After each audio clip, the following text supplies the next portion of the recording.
kind of second guessing my choice of making this video. Hello everyone and welcome back to my channel.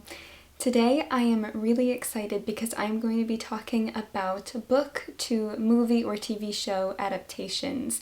And is the book always better than the movie or TV show?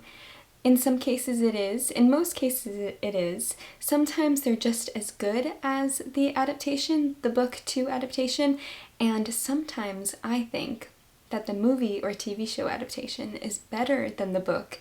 And so this is going to be a 3-part video series. The first part is today's video, and that is movies or TV shows that I actually like better than the books. And then I'm also going to be doing ones of the books that I like better than the adaptations. And then my third one is going to be books and TV show adaptations that I love equally and that I think the adaptation is perfect or near perfect.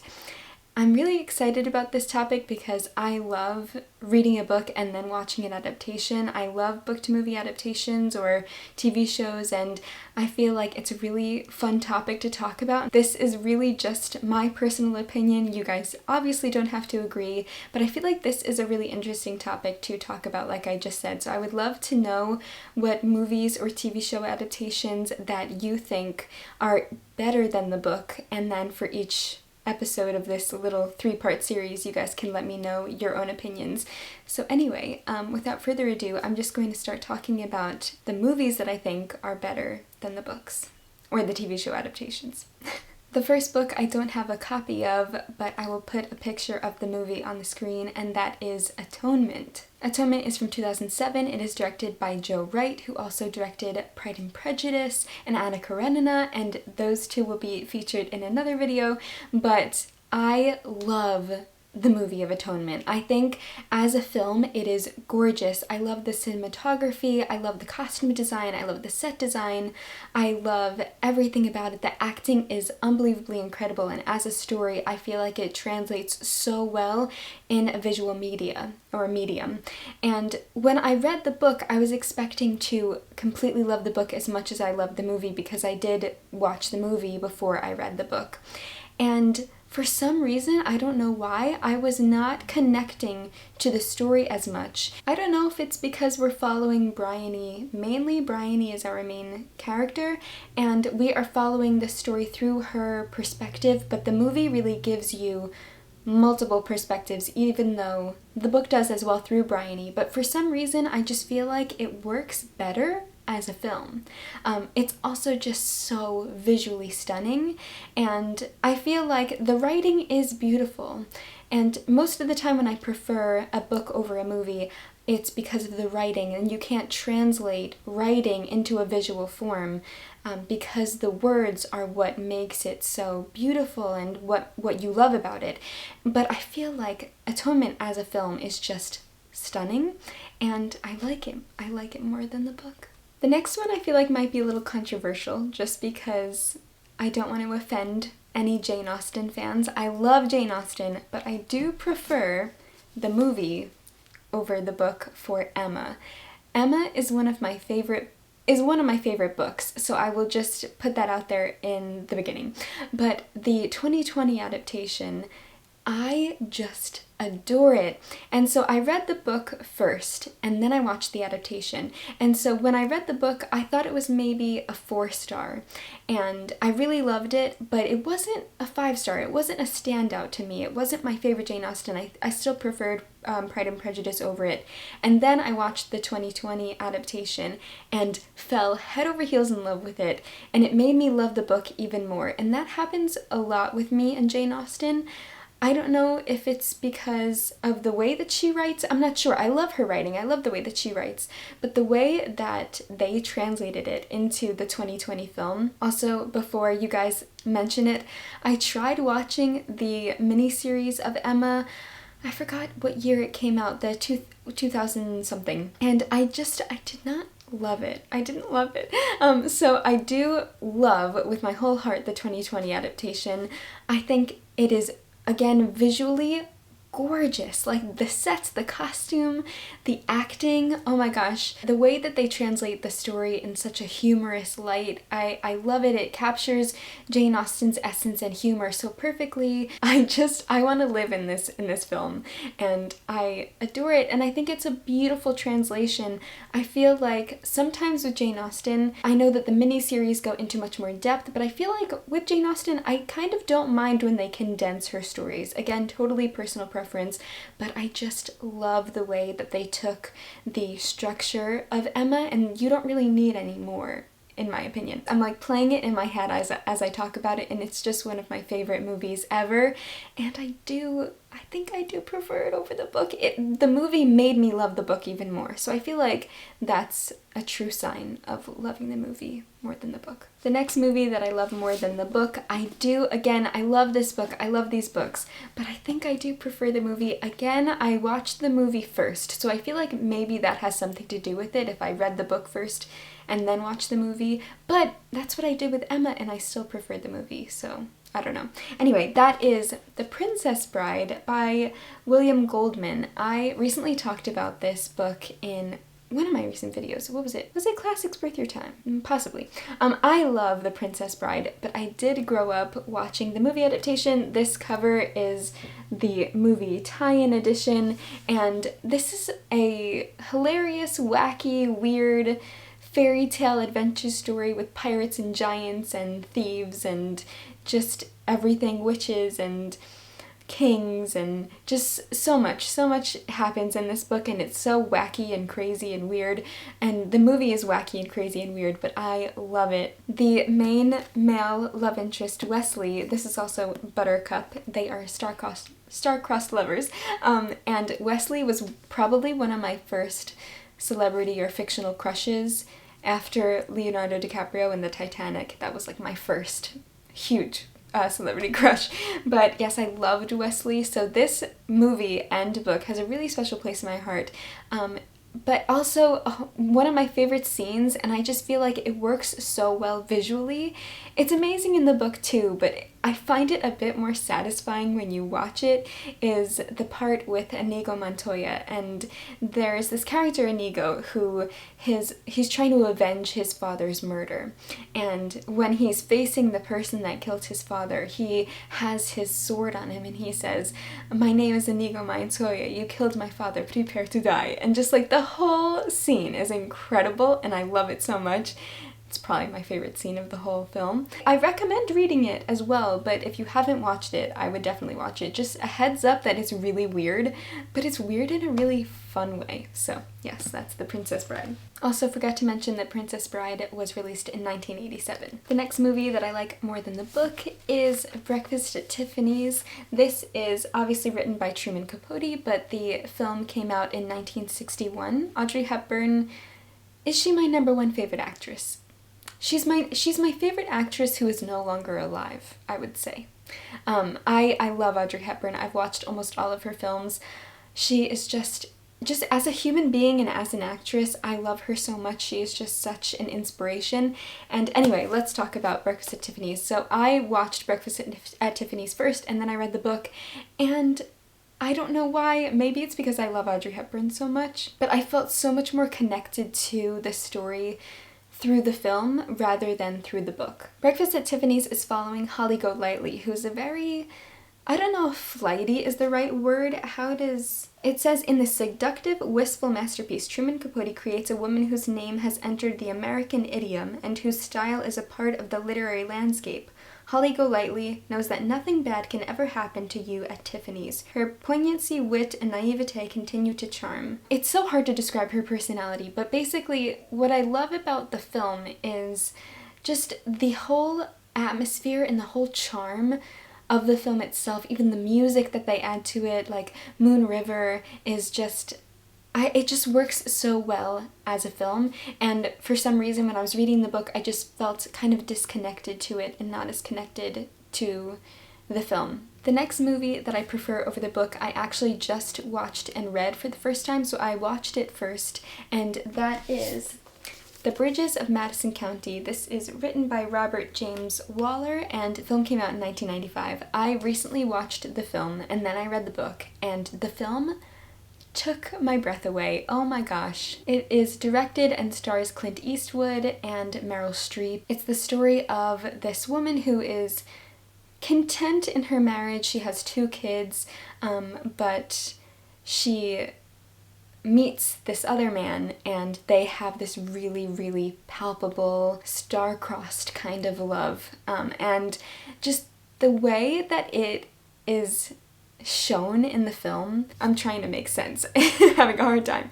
You can feel it in the book, but when you watch it, you can just see, like, it's the things that aren't said, and I feel like that's the whole strength and beauty of a film, is when you only have words. You can describe a look in words, but when you can actually visualize the look that they give each other, or the gentle grace of the hand, or just things that you can't translate from book, or that you can't translate into a book, but you can show in a film. Am I making any sense? I feel like I'm not. Clint Eastwood did an amazing job acting as well as directing, and it's just a beautiful, beautiful film. And I felt so head over heels in love with the story that immediately after watching it, I wanted to read the book, and I did. And I do think I prefer the movie. I don't know, I enjoyed reading about it, but there was something about the film that I just preferred, so yes. The next movie that I prefer over the book is The Reader from 2008.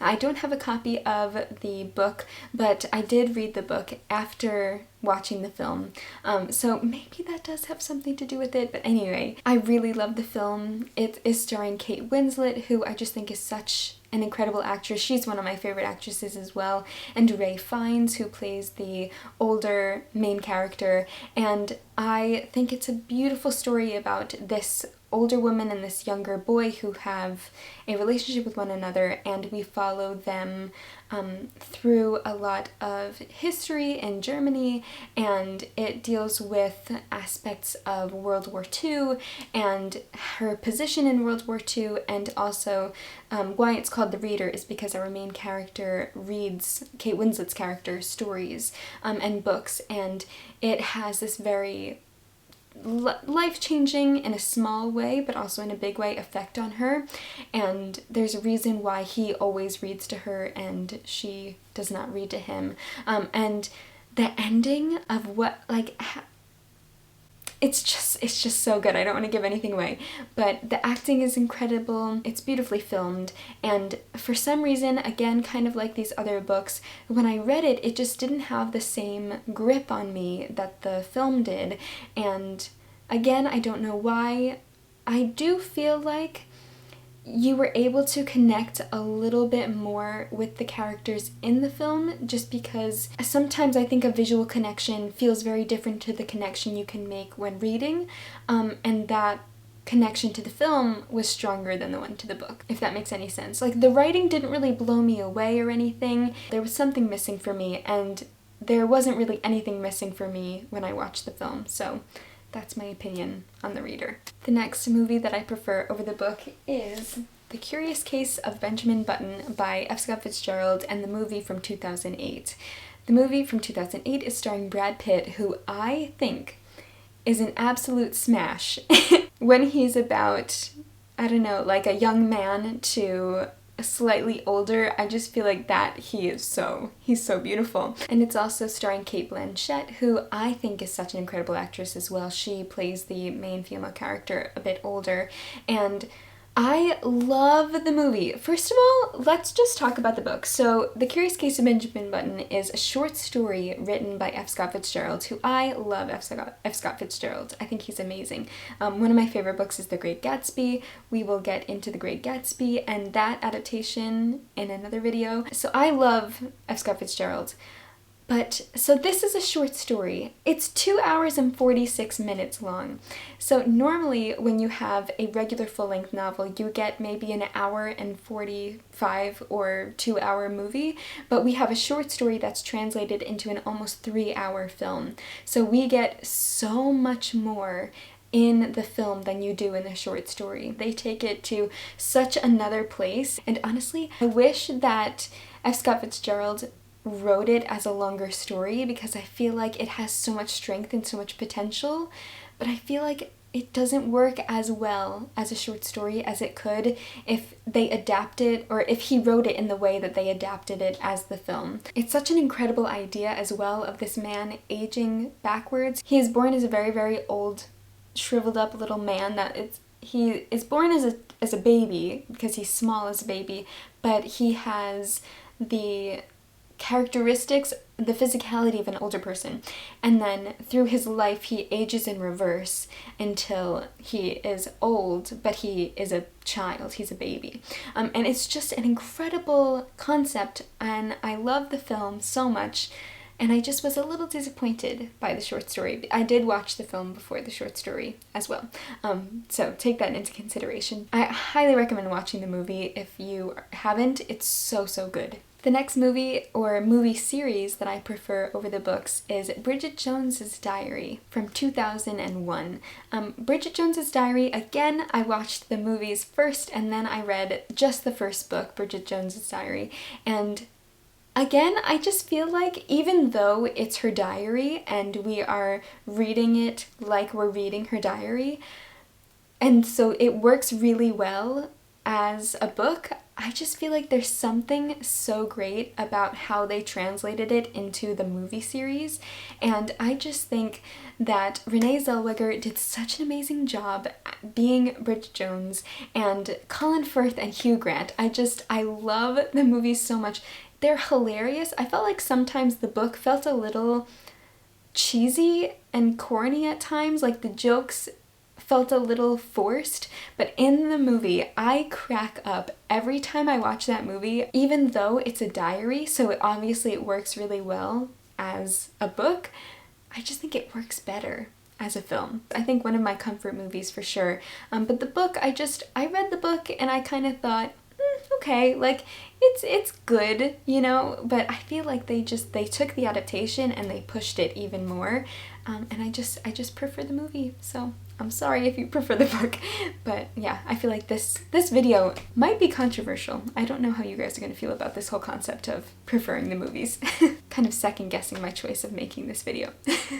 The next movie that I prefer over the book is Fantastic Mr. Fox from 2009. It is the Wes Anderson adaptation. I just recently read Fantastic Mr. Fox by Roald Dahl for a 24-hour readathon, and I really liked the book, but I felt like they adapted it so perfectly, and I think they even added more to it than what's in the book. I haven't watched the movie in a few years, but I love the movie adaptation. I love Wes Anderson films. The fact that it's stop motion, I really love stop motion animation. I just think there's so much artistry to it, and so creating a story that is fully illustrated, like I love the illustrations by Quentin Blake, and I love the story as a story, but I feel like they pushed it even further in the Wes Anderson film, and they added a bit more to it. They capture so much of what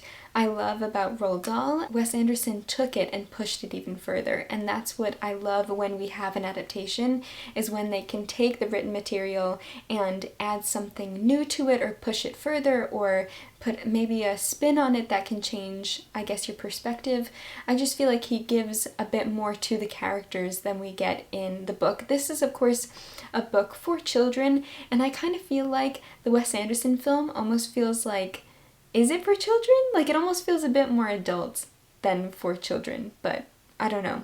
I need to rewatch it because it's been a while, but I think it's such a beautiful film. There's so much artistry to it, and the amount of care that they put into the film is just unbelievable, and so I do feel like I prefer the stop motion animation film version as opposed to the book. Then the next movie that I prefer over the book, I don't know how you guys are going to feel about this one. That is The Beast of Les Mis. Les Miserables by Victor Hugo, the movie musical from 2012, and then also the BBC adaptation from 2018. So the movie is the musical version, so it is very much condensed, version of the book, and I'm not crazy about musicals. I like musicals. In 2018, when the BBC came out with the miniseries of Les Mis, that's not the musical. There's no singing in the adaptation, the BBC adaptation. It's just a direct adaptation of the actual story from the book. So what I prefer about the musical adaptation is, number one, the music is just beautiful. I grew up watching it. I grew up loving it. I grew up listening to the music, so it holds a very special place in my heart. And I just think that the way that they translated it into a movie musical was so beautiful. And then what I love about the BBC adaptation is that they give you the full story, but also slightly condensed. So my one gripe about Les Mis is just the length. It's just the amount of detail that Victor Hugo goes into. I feel like it's just a lot as a modern reader. If you are reading this story just for the story itself, I feel like you can watch these two adaptations and get a full story. You're not really missing out on anything. With a lot of adaptations of my favorite books, I do feel like sometimes they take out things that I wish they included. In this, I feel like they took out what needed to be taken out, and I'm happy with the changes that they made. The next movie that I prefer over the book is War Horse from 2011, and the book, I believe, I don't have a copy of it, but it's by Michael Marpuga? I never know how to say his last name. So War Horse is, I believe, a middle grade, a young reader's. I loved the movie. I really am a huge fan of war stories. I just find them really fascinating and devastating and beautiful. And War Horse is basically about this young soldier and his very close bond with his horse, and how his horse becomes a war horse. And it's a beautiful, beautiful story. And again, I just feel like I visually connected to the movie more than I did to the book. I thought that the book was beautiful. I thought it was written beautifully, told beautifully, but for some reason I felt more connected to the movie. I would be more inclined to watch the movie or rewatch the movie rather than reread the book. If you are also interested in war movies, I would definitely recommend watching it if you haven't. The way that they adapted it I thought was gorgeous, and yeah, I don't know why I prefer it over the book, but I just do. The next movie that I prefer over the book is Sweet Francais from 2014. It stars Michelle Williams, who is such an amazing actress. I don't have my copy of the book anymore. The book itself has a really fascinating story, and the way that the author I believe she wrote the book and then it was lost and then they rediscovered it. She wrote it in times of war, I think World War II, and how it was published, I believe, after her death. I could be completely wrong, but that's just from my very foggy memory of what I know about this book.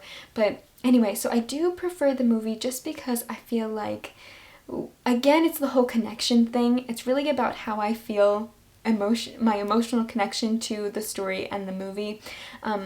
And I felt like the way that they adapted it, I don't know if they added or took away, but I feel like what they included was what was necessary. And I liked the changes that they made, if they made any changes. I don't really remember because I read that book a few years ago, but I remember preferring the movie over the book.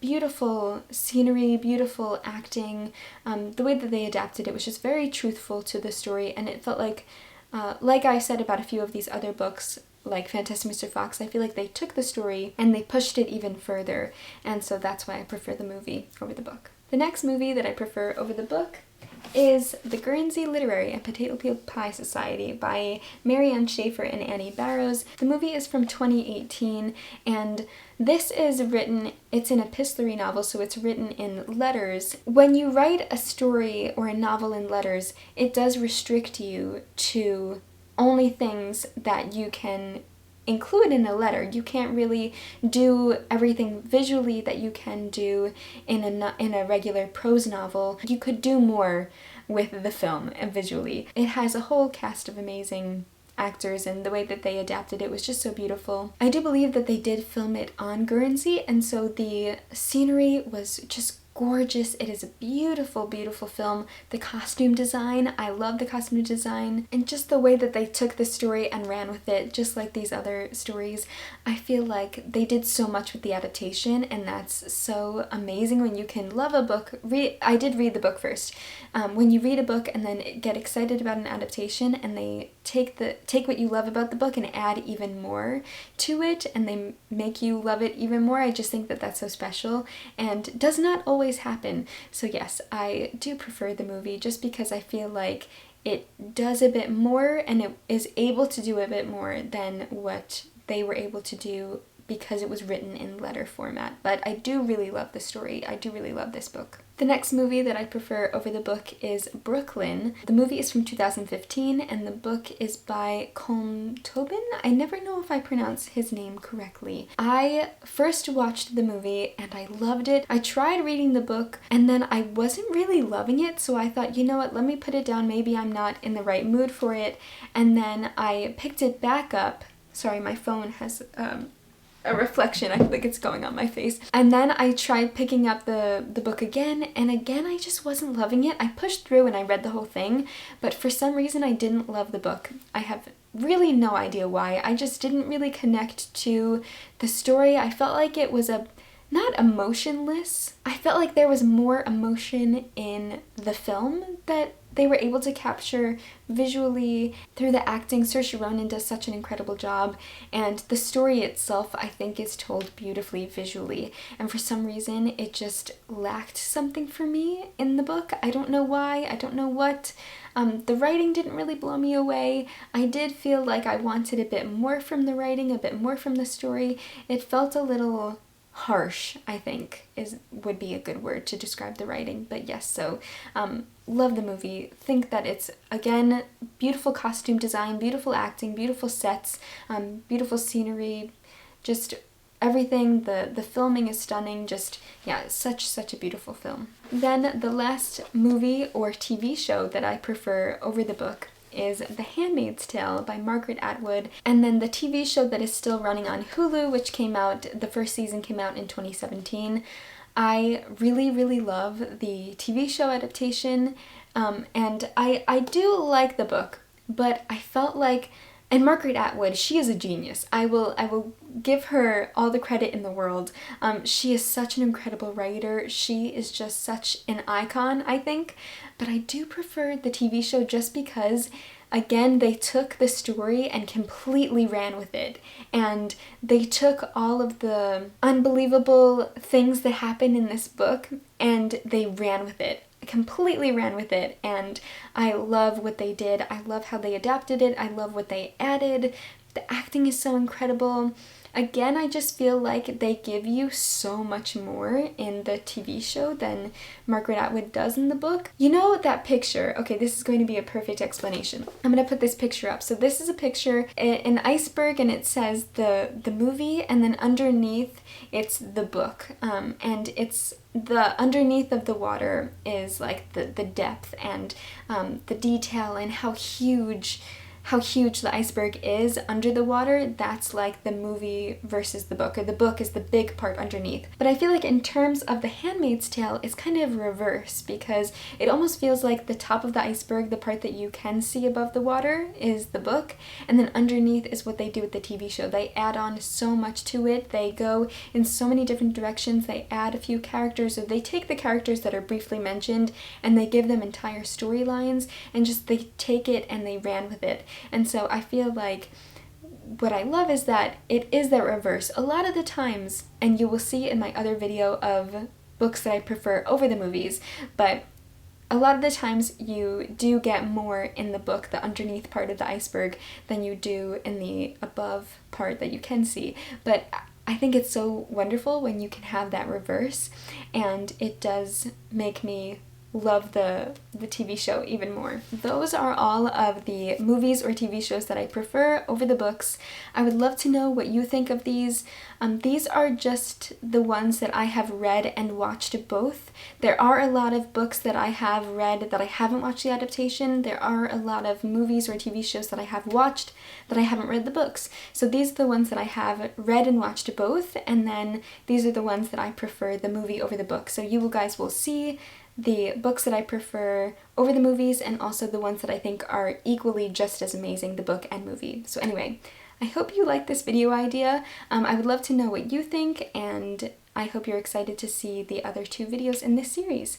So I hope you're having a fantastic day reading and watching some amazing stories, and I will see you soon in another video. Happy reading.